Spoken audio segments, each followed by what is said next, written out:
There are many misconceptions about Post-Stalin USSR.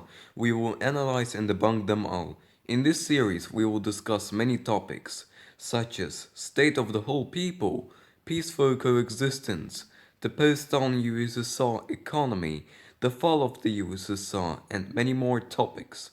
So if you are interested in post-Stalin USSR, be it as a leftist or just a curious person in general, just lay back and enjoy my video. Debunking Misconceptions about Post-Stalin USSR, Episode 3, Part 2, De-Stalinization and Re-Stalinization. Before I start this video, I want to say that this episode is technically divided into 3 parts. The first is about Khrushchev's de-Stalinization, the second is about Re-Stalinization, and the third will be about Gorbachev's de-Stalinization. Link to part 1 is in the description. Also, I forgot to mention the deportation of Crimean Tatars and the doctor's plot in part 1, so let's just cover them now before part 2 starts. So let's start with the deportation of Crimean Tatars. Okay. So in World War II, 10% of Crimean Tatars collaborated with the fascists and with Hitler, and I think that it's really unacceptable to deport an entire nation based on the actions of 10% of a nation's individuals. Firstly, it's an extremely small number. Secondly, the collaborators were just individuals who had nothing to do with the rest of the Crimean Tatars.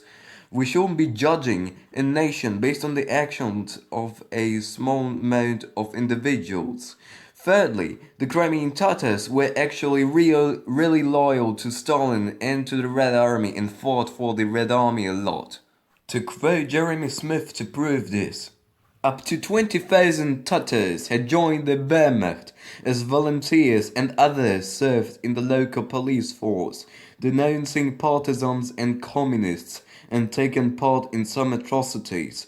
But these numbers were a small part of the overall population that eventually faced deportation and were outweighed by those who served loyally in the Red Army. Tatars were also active in the partisan movement under the occupation. Source: Red Nations by Jeremy Smith, page 152. In Jeremy Smith's book called Red Nations, on page 150, it's showing that 200,000 Crimean Tatars lived in 1939 in Crimea. And keep in mind that all Crimean Tatars were deported, okay?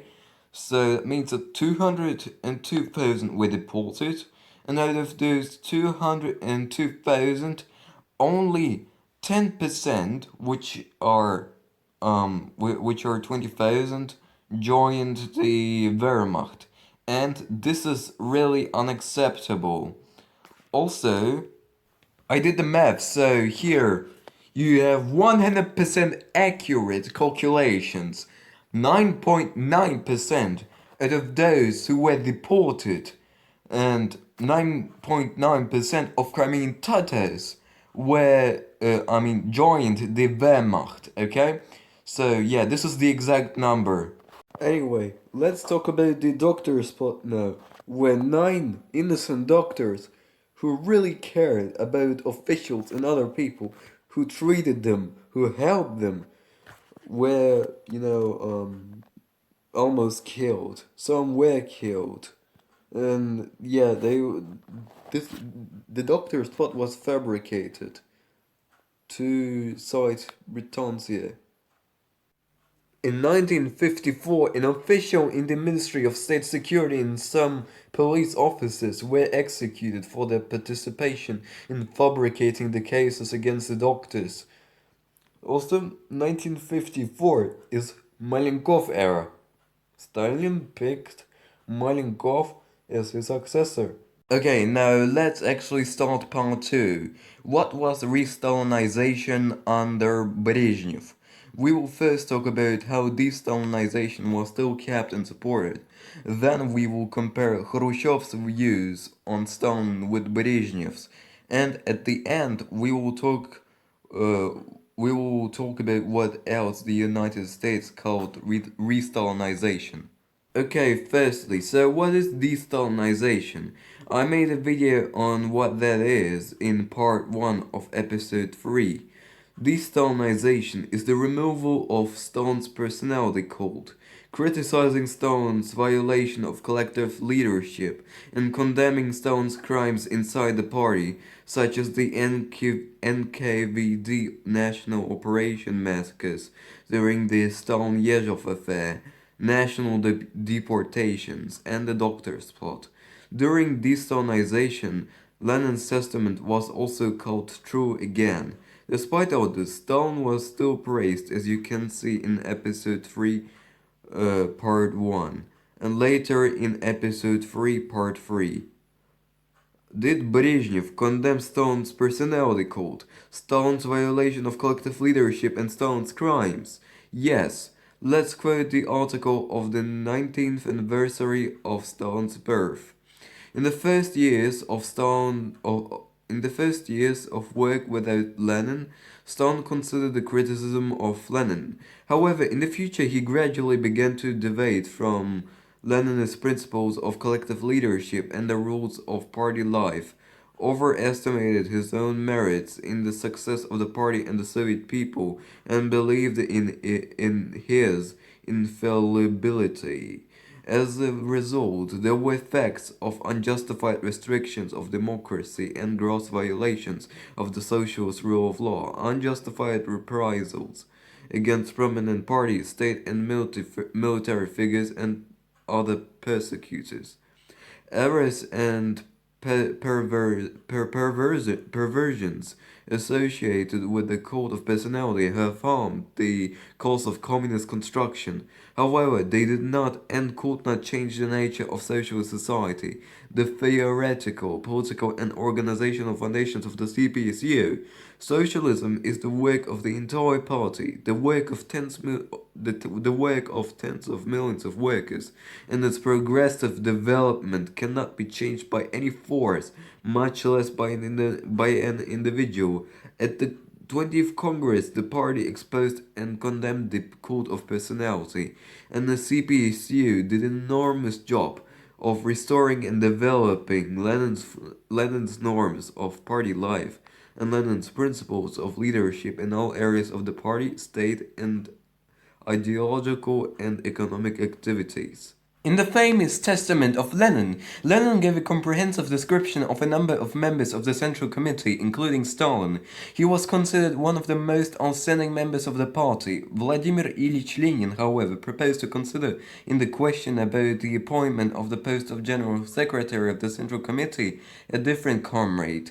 Stalin is too rude, and this defect, although quite tolerable in our midst and in dealing among us communists, becomes intolerable in a Secretary General. That is why I suggest that the comrades think about a way of removing Stalin from the post and appointing another man in his stead, who in all other respects differs from Comrade Stalin in having only one advantage, namely that of being more tolerant, more loyal, more polite, and more considerate to the comrades, less capricious, etc.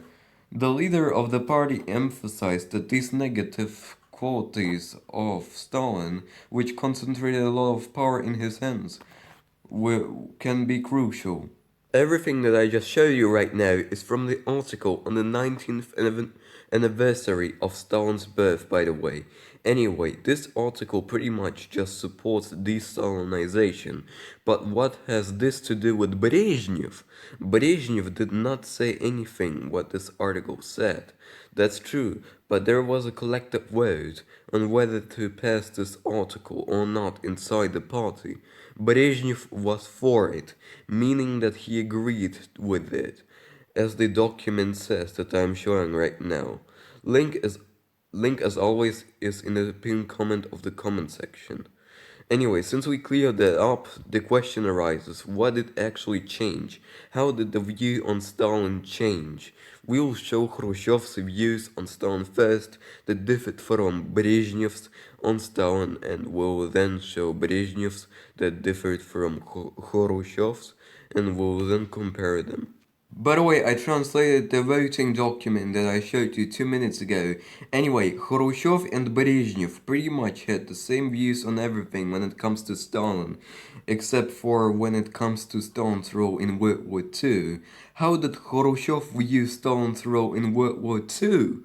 Let's first analyze what differences there are between Khrushchev's and Brezhnev's takes on Stalin's role in World War II, and later analyze what they have in common when it comes to Stalin's role in World War II.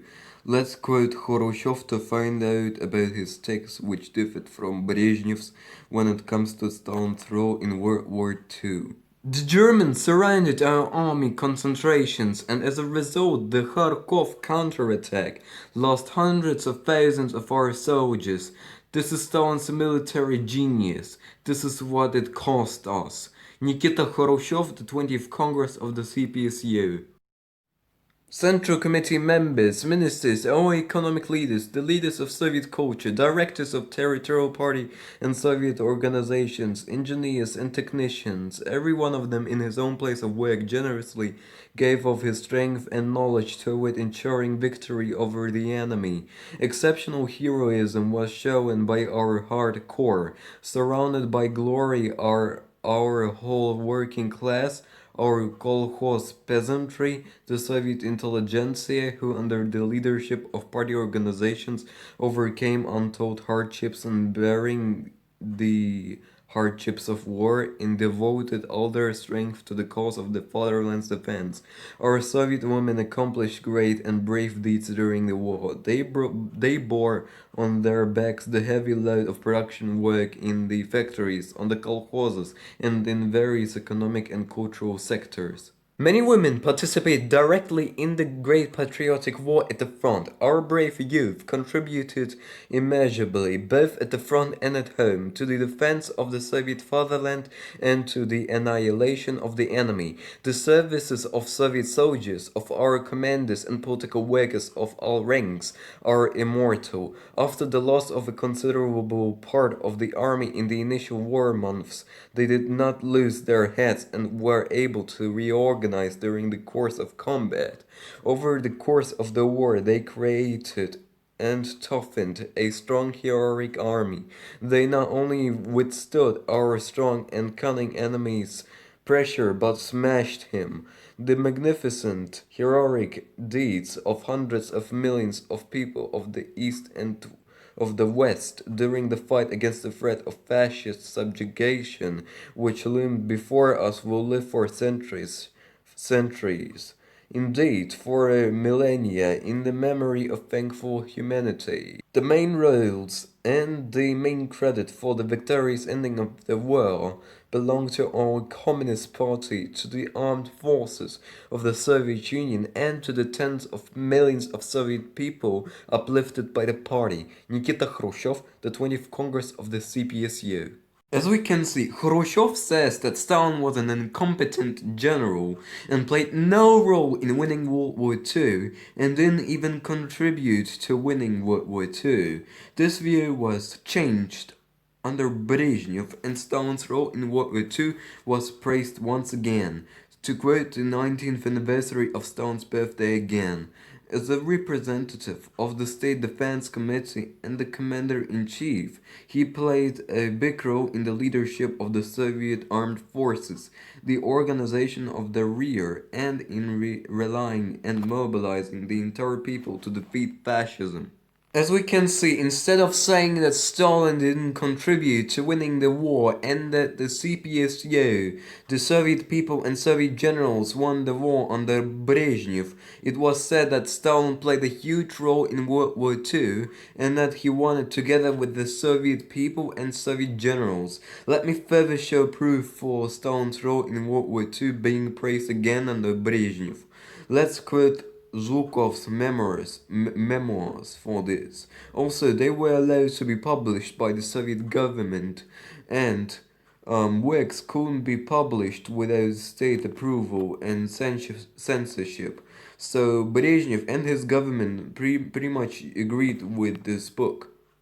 Stalin made a great personal contribution to the victory over Nazi Germany and its allies. His authority was extremely great, and therefore the appointment of Stalin as supreme commander was perceived positively by the people and the troops.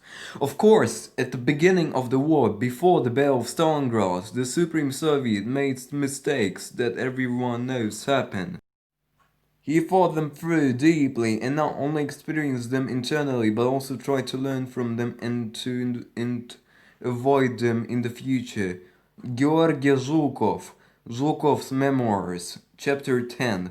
Well, anyway, what other differences are there between Khrushchev's and Brezhnev's views on Stalin's role in World War II? One difference was when it comes to decision making. Under Khrushchev, it was said that Stalin did everything.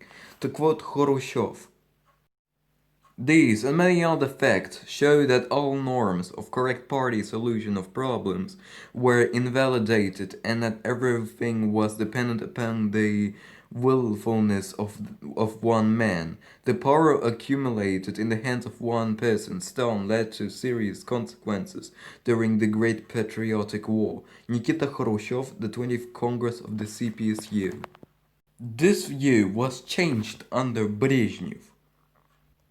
After the death of Iosif Vissarionovich Stalin, a version appeared that he alone made military strategic decisions.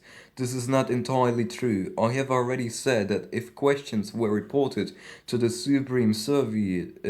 Supreme Court with knowledge of the matter, he took them into account, and I know cases when he refused his own opinion and previously made decisions. This was the case in particular with the beginning of the terms of many operations. And this time the commander-in-chief agreed with their ideas. Georgy Zhukov, Zhukov's Memoirs, chapter 17. So, as we can see, under Brezhnev, it was said that Stalin didn't do all decisions in World War II. Also, I said that under Brezhnev, Stalin was seen like a competent general again, right? Well, that's only partially true, to quote Zhukov. From the military point of view of I.V. Stalin, I studied thoroughly since I started the war with him and finished it with him. Before the Battle of Stalingrad, I.V. Stalin had little knowledge of military strategy and even worse of operational art. Poorly versed in the organization of modern frontline and even worse, army operations. At the beginning of the war, he tried to show his personal operational and strategic creativity based on his experience during the Civil War, but nothing good came of it. Before the defeat of German forces at Stalingrad, he had a superficial understanding and cooperation in the operations of all arms and kinds of armed forces, without understanding deeply the complexity, methods, and ways of preparing modern frontline operations. Stalin often demanded clearly impossible deadlines for preparing and conducting operations. And they, according to his categorical requirements, often began poorly prepared and insufficiently provided for. Such operations not only did not achieve the goal but also entailed large losses in people and material resources. Georgy Zhukov, Zhukov's Memoirs, Chapter 11. So, Stalin at the beginning of the war to both Khrushchev and Brezhnev was an incompetent general, but later to Brezhnev became a good general as the war went on. Zhukov directly says so in his memoirs. I can say that Stalin later mastered the basic principles of organizing frontline operations and operations of groups of fronts and led them with knowledge. These abilities of I.V. Stalin as the Supreme Commander-in-Chief were especially revealed starting from the Battle of Stalingrad. Georgy Zhukov, Zhukov's Memoirs, Chapter 11. As you can see, Zhukov praises Stalin's role in World War II as competent from Stalingrad onwards. Also, this is when Stalingrad happened. I'll show it in my video.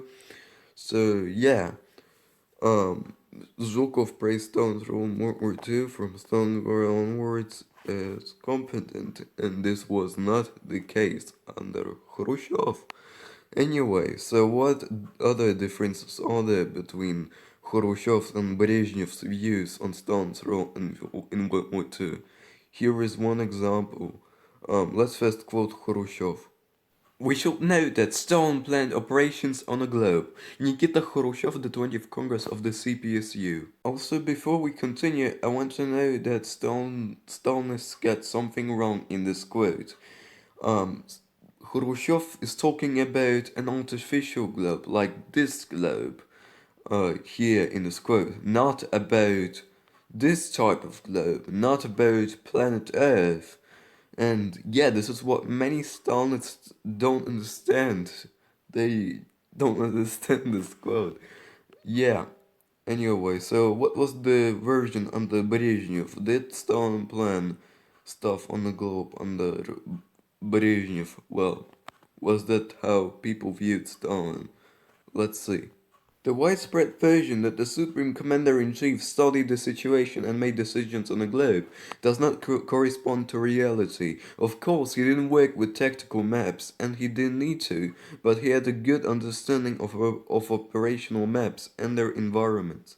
Georgy Zhukov, Zhukov's Memoirs, Chapter 11. Anyway, we have talked enough about the differences between Khrushchev's and Brezhnev's views on Stalin's role in World War II. Let's now talk about the things on which they agreed on. We already covered some things on which they agreed on. For example, calling Stalin early in the war an incompetent general. What other things did they agree on? They agreed on the USSR being unprepared for World War II, to quote Khrushchev. The necessary steps were not taken to prepare the country properly for defense and to prevent it from being caught unawares. Nikita Khrushchev, the 20th Congress of the CPSU. When the fascist armies had actually invaded Soviet territory and military operations began, Moscow issued an order that German fire was not to be returned. Why? It was because Stalin, despite the self-evident facts, thought that the war had not yet started, that this was only a provocative action on the part of several undisciplined sections of the German army, and that our reaction might serve as a reason for the Germans to begin the war. Nikita Khrushchev, the 20th Congress of the CPSU. The view that the USSR was unprepared for World War II continued under Brezhnev, to quote Zhukov. The General Staff, as well as the People's Commissar of Defense and the commanders of the branches of the armed forces, are not prepared for war command posts where it will be possible to carry out control of the armed forces, to quickly transfer troops to the directive rates, to receive and process reports of troops. Georgy Zhukov, Zhukov's Memoirs, Chapter 9. What else did Khrushchev and Brezhnev agree on when it comes to Stalin's role in World War II? They supported Molotov-Ribbentrop, to quote Khrushchev in one of his public speeches. We had no other choice but the one that the Soviet government took. The imperialists forced us to conclude a non-aggression treaty with Germany in August 1939. We knew that we were making a deal with the devil, but the ruling circles of England and France forced us to take this path when they incited Hitler against our country, and we still consider the Soviet government's decision correct many years later. Nikita Khrushchev, yeah, and here's the source. Under Brezhnev, the Molotov-Ribbentrop Pact was still praised and defended. According to a 1989 New York Times article, the USSR condemned the Molotov-Ribbentrop Pact in 1989, which the article called upheaval in the East. What is an upheaval? An upheaval is a strong change in society. This means that before 1989, including under Brezhnev, the pact was still praised. Anyway, we pretty much covered everything by now except for one thing. How did the US accuse the USSR under Brezhnev of re-Stalinization? By saying that it got more authoritarian. Actually, it didn't. It stayed as authoritarian as it was under Khrushchev, and it was really authoritarian. Let me show you a very authoritarian document from 1961. This law was created in 1961 in the Khrushchev era, and it allowed execution for traitors, espionage, sabotage, terrorist acts, banditism, fishing, and more. This is really authoritarian, and in fact, Danilov and Sinyavsky were traitors who were harming Soviet culture, so it was okay to put them on trial as this law even allowed to kill them. Let's prove that they were traitors, to quote an article. Although we do not approve of the means used by these writers to publish their works abroad, we cannot accept that there was anti-Soviet intent in their actions, evidence of which would have been necessary for such a heavy punishment. This malicious intent was not shown during the trial of Arsenyavsky and U. Daniels. Okay, so meanwhile, the condemnation of writers for satirical works is an extremely dangerous precedent that can slow down the development of Soviet culture. Okay, they also published their works abroad because they were anti-Soviet, and this is not okay. Anyway, in the USSR, uh, I mean, many people also believe that censorship got way worse under Brezhnev in the USSR and call Khrushchev-era media quite free and use Solzhenitsyn's archipelago as proof. Actually, it was published under Gorbachev and not under Khrushchev, to quote Wikipedia. Okay, so in the USSR, Archipelago was fully published only in 1990. The first chapters selected by the author were published in the magazine Novoy Mir, 1989, numbers 7 to 11. By the way, a random fun fact. Brezhnev brought back World War II parades that Stalin abolished. Anyway, in conclusion, Re-Stalinization is nothing but, to some extent, rehabilitating Stalin's role in World War II. So, Brezhnev corrected Khrushchev's views on Stalin's role in World War II. Views such as saying that Stalin didn't contribute at all to victory and that Stalin was an incompetent general in the entire war, etc. De-Stalinization policies were still kept, and the USSR stayed as authoritarian as it was under Khrushchev. Like, share, and subscribe if you enjoyed. All sources are in the description. Also, you may ask me now, was Re-Stalinization good? I think it was good. So you may also ask me now if it went far enough. Personally, I believe that it didn't go far enough. I think that they should have completely rehabilitated Stalin's role in World War II, so they should have said that the USSR was prepared for World War II in 1941 and that Stalin was a competent general throughout the entire war. And yeah, anyway, that's it. Bye.